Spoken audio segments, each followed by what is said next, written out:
Bapak Wapres dan sudah membicarakan dari berbagai aspek. Yang pertama dari aspek keadaan di sana, tadi sudah dimonitor langsung di pusat pengendalian yang sangat canggih yang ada BMKG yang sudah disiapkan. Kemudian juga bagaimana persiapkan jalur logistik. Kemudian juga dari sisi kesehatan, obat-obat juga tadi sudah dicek, sudah sampai di sana. Kemudian juga dari segi keuangan sudah dikoordinasikan Ibu Menteri Keuangan yang sudah siap mensupport dari berbagai aspek. Dan juga kami dari perumahan kami mengkonsultasikan segera supaya sesudah ditentukan oleh Bapak Kepala BMKG titiknya di mana, dan juga rekomendasi bersama dengan kepala daerah ada berapa yang perlu dirotasi, sudah akan menyiapkan supaya menuju ke lokasi rumah-rumah yang sudah siap yang selama ini dengan metode yang cocok dengan keadaan menghadapi situasi bencana, dan juga itu dibuat oleh UMKM yang ada di Indonesia. Kami juga selalu berusaha untuk memberdayakan UMKM dan koordinasi berjalan dengan baik. Tadi Bapak Wapres juga berkenan dan akan turun ke lapangan. Beliau dari Makassar, Toraja, direncanakan akan dalam 2 hari ke depan akan ada di lokasi, 2 atau 3 hari ke depan ada di lokasi. Jadi saya pikir itu koordinasinya, dan diminta untuk di depan untuk mengkoordinir Bapak Kepala BMKG, BMPB, dan itu sudah dilakukan dengan sangat baik oleh Bapak Kepala BMPB, dan kami semua satu koordinasi dengan baik. Kita rumah yang siap berapa? 1.100 ya, keadaan baik ya, dan sudah ready yang akan segera jalan. Kira-kira 8 hari bisa sampai, 9 hari? 9 hari sudah bisa, kita perkirakan bisa sampai di lokasi.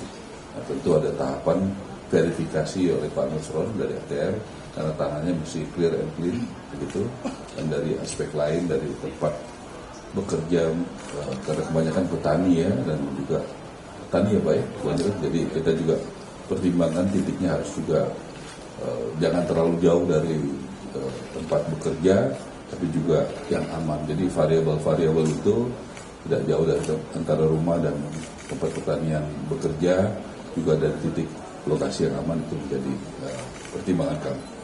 Silakan untuk gambaran, Pak. Terima kasih Bapak Menteri Perumahan Rakyat. Rekan-rekan media sekalian, tadi sudah dijelaskan oleh Bapak Menteri terkait tahap rehabilitasi rekonstruksi ya. Jadi saya akan menyampaikan masalah tanggap darurat. Ini hari ke-8.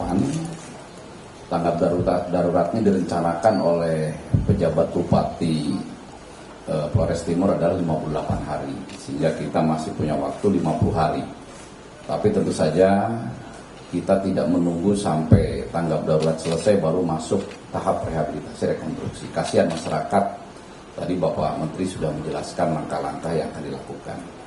Nah, di tanggap darurat hari ke-8 ini gunungnya masih erupsi. Meskipun yang terbesar adalah yang terakhir hari Sabtu, tanggal 10 November 2024, itu sampai ketinggian 5 km. Kemudian ada erupsi-erupsi kecil, tapi tidak setinggi di hari Sabtu. Per hari ini, sejak letusan awal, hari Sabtu tanggal 3 November 2024, itu sudah terjadi 54 kali letusan. Ya.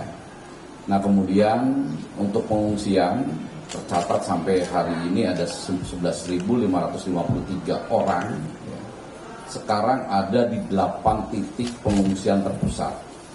Ada 6 titik di Kabupaten Flores Timur, ada 2 titik di Kabupaten Sika. Nah, yang di Kabupaten Sika 2 titik ini pun secara lambat laun nanti akan dipindah ke Flores Timur.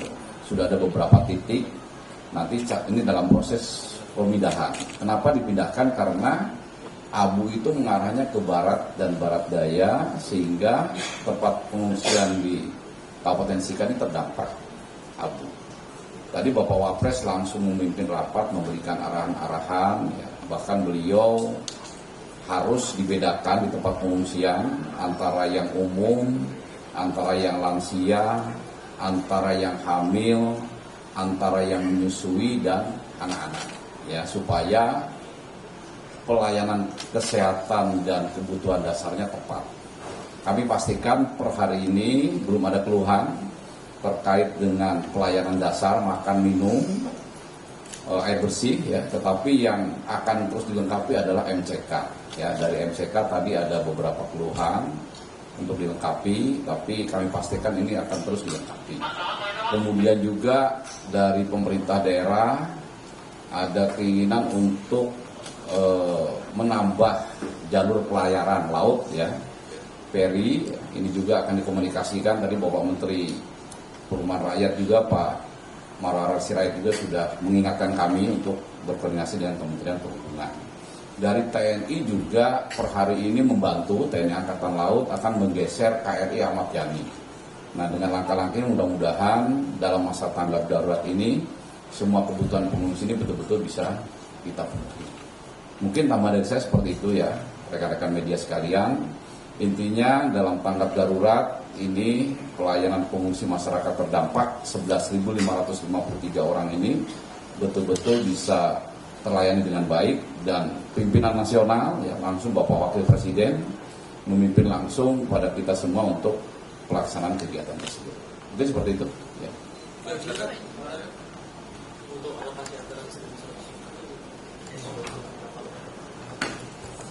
Soal anggaran, kita sudah terbiasa melakukan seperti ini. Ada sistem yang sudah baku, dan kita memang tadi diingatkan oleh Ibu Menteri Keuangan di bulan-bulan akhir tahun ini, November, Desember sampai bulan Maret, ya, itu juga Bank Indonesia polanya seperti itu. Jadi kita memang sudah ada pola yang baku, dan semuanya keuangan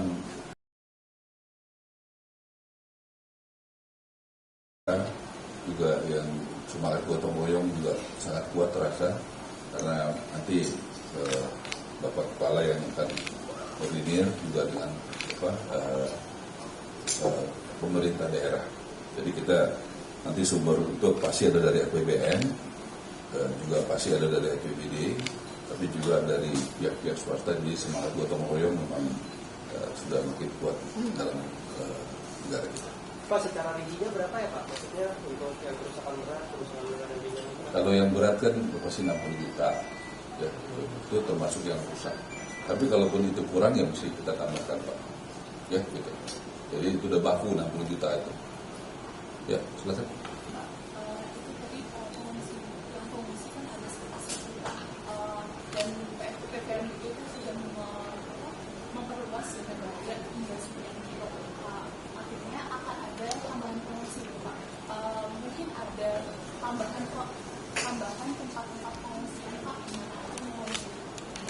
Jadi 11.553 itu kondisi terakhir setelah PPMBG menaikkan radius. Ya, radiusnya kan tadinya 7 kilo, tapi karena ke barat daya jadi 9 kilo.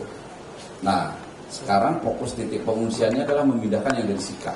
Ya, karena Sika ini walaupun radiusnya di atas 7 kilo, tapi karena arah anginnya ke sana, ya, itu mengakibatkan di tempat pengungsian itu debu turun. Bahkan sebetulnya kalau rekan-rekan media tahu itu sampai ke Manggarai Barat itu abunya itu. Kan saat ini Bandara Komodo di Tanjung, di Labuan Bajo masih ditutup gitu. Tapi ke arah Larantuka ini malah enggak gitu. Nah, tapi kalau nanti ada tambahan lagi pengungsi, ini kita terus disisir, ya. Setiap hari makin bagus, hari ke-8 sudah lebih bagus, hari ke-9, hari ke-10. Bisa saja nanti kita akan ada penambahan titik pengungsi. Tetapi yang disampaikan Pak Menteri tadi, 2 titik sudah ada disiapkan untuk relokasi sebesar 50 hektar. Nah, itu letaknya 10 km dan 12 km. Sehingga jauh dari gunung, dalam zona bahaya, tetapi juga mereka tidak terlalu jauh kepada mata pencariannya, yaitu pertaniannya, kebunnya, ternaknya. Nah, tadi kami sarankan kepada Bapak Wapres bahwa ke depan seandainya gunung itu sudah reda ataupun sudah kembali dari menjadi waspada atau siaga begitu, masyarakat sudah boleh di radius 5 kilo, ya tapi yang penting tidak ditinggali gitu. Tapi hak tanah, hak kebunnya tetap seperti itu. Dana tunggu hunian kita berikan bagi masyarakat yang rusak berat, mereka kan nggak mungkin tinggal di pengungsian. Nah, mereka misalnya menumpang di rumah saudaranya, mengontrak, ya kan, itu dapat dana tunggu hunian 500.000 per kakak kali 6 bulan. Kenapa 6 bulan? Asumsinya Pak Menteri Perumahan Rakyat kalau 6 bulan sudah jadi semua itu. Ya, jadi relokasi untuk sementara kami sampaikan ke Pak Menteri ada 2.700 unit rumah. Nah kalau pengalaman Semeru kan 1.951 rumah dibangun oleh Kementerian Perumahan Rakyat waktu itu.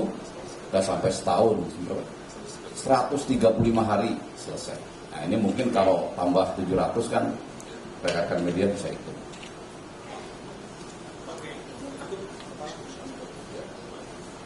Dari Pak Menteri juga barusan bahwa pemilihan lokasi, penentuan relokasi itu tidak dipaksa.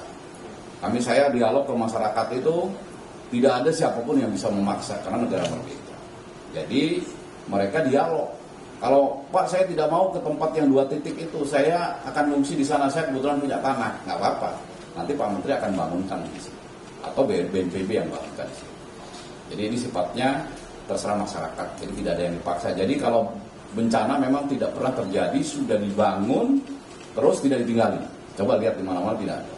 Ya, karena prosesnya negosiasi dan koordinasi dengan masyarakat yang akan menerima.